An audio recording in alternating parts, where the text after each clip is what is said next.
Ghana now has its first infectious disease center in Accra, 12 weeks after the project was started in April.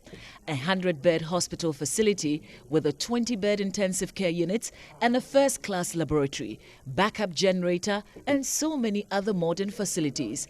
Thanks to the efforts of the Ghana COVID Private Sector Fund, who mobilized resources for the completion of the projects.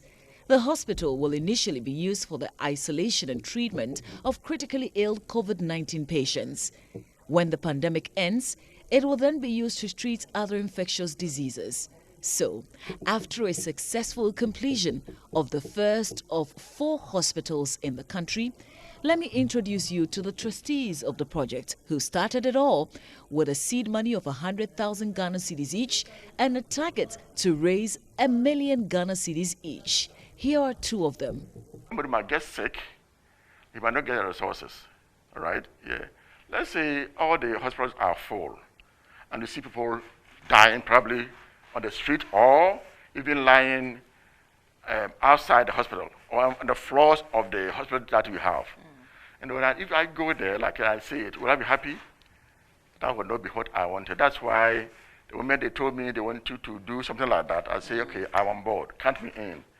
So my small way or my widow's mind to contribute to modern Ghana is what motivated me to come on board the project. One of the other things that's fascinating about the project is the time within which it's been completed, which is like a record time. How does it make you feel seeing the structure there? Because there was nothing on the ground, and then in 3 months we have a complete modern facility. Exactly. Yes. So how does that make you feel? You see, it makes me feel very proud, and then it shows that yes, we can. As the former American president said, we can. It's all about attitude. It's about mentality. You know, I have a philosophy that what one man has done, another man can do, right? So this record time of completion of this project shows that if the private sector, we focus, you know, our attention on developing this country, it can be done. Finally, I want to talk about how ready you are and how committed you are to the projects in Kumasi, Takoradi, and then Tamale. Yes, the idea is that we call this diversification. You cannot put everything in Accra.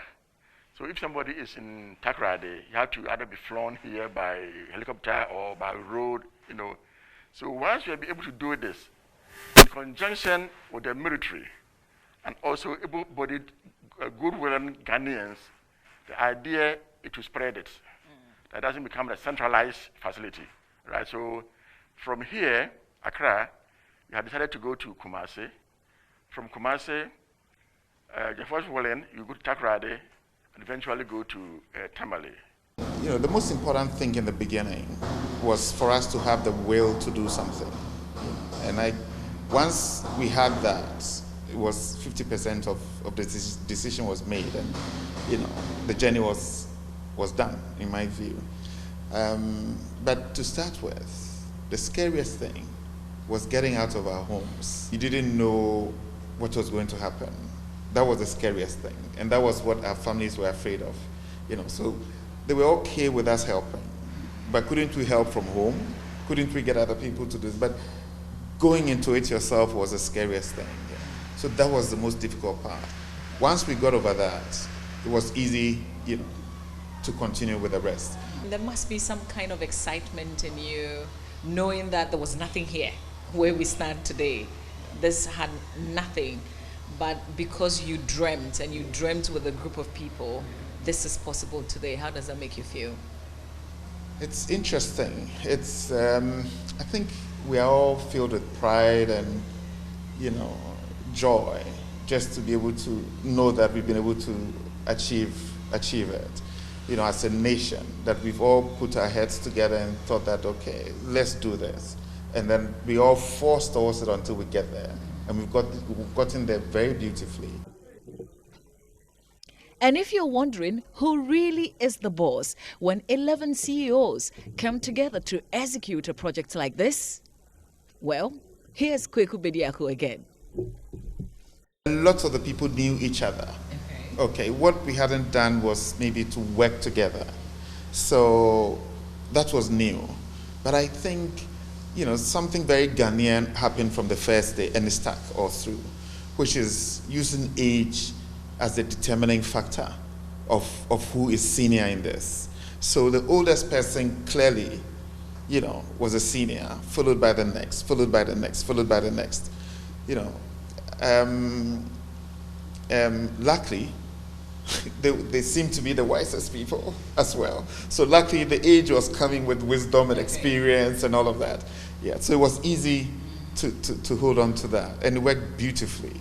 I mean, it is what we had before, where I would call some of the people uncle or senior, and at the end of it, we are still saying exactly the same thing. So how much money you were putting into it didn't really matter. Who you were in your office didn't really matter in this. It was just the idea that we're doing this, and age was the thing that mattered when it came to these things. Yeah. It was beautiful.